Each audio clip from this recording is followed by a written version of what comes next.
Did you ever play with Legos when you were a kid? I did. I had this one pirate ship that I absolutely loved. It had like little sails on it and little pirate minifigurines. And when I got it, it had this picture on the box that was just amazing. And I opened up the box, and inside were these little packages of Lego bricks, all sorted by different colors. And all I had to do was open those packages up, follow the instructions, and then I was holding in my hands that same ship that was on the front of the box. I played with that ship for a long time, but eventually it ended up where all other Legos do, in a bin, in a box, somewhere in the house, disassembled, never to really be put back together again. I went over to a friend's house one time to play Legos with him, and we went down into his basement, and he had these tables set up with thousands of Legos on them. And he was building these amazing things, these big tall buildings, and he had no instructions. This was just coming out of his mind. I'd never seen that kind of creativity before, that kind of imagination. He knew those Lego pieces so well. And so I was inspired, and I started doing the same thing, building whatever I could dream up. Our religious beliefs are often like those sets of Legos. When we're kids, somebody hands us a set of instructions, a model that we can look to.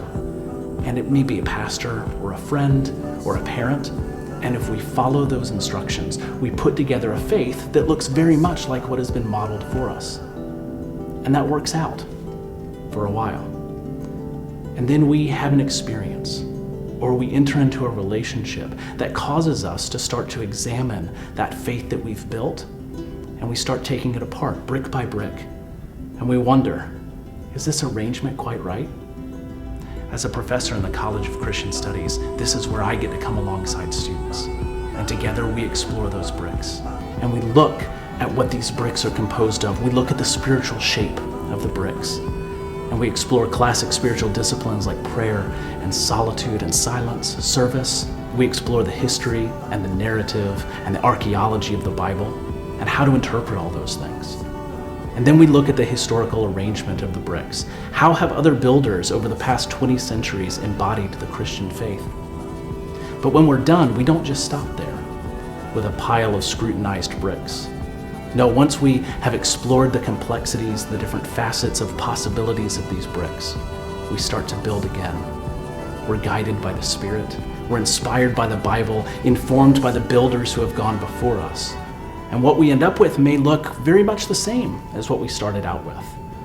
Or it could look very different, but it will be beautiful, and it will be true, and it will be rooted in the Bible and in the Christian tradition. Your journey in the College of Christian Studies is one of becoming a master builder. You learn the tools and skills necessary to combine and recombine the bricks of faith into something that will point to the one true God. And not only do you learn how to do that for yourself, you learn how to guide other people in doing that same thing. So come, build with me.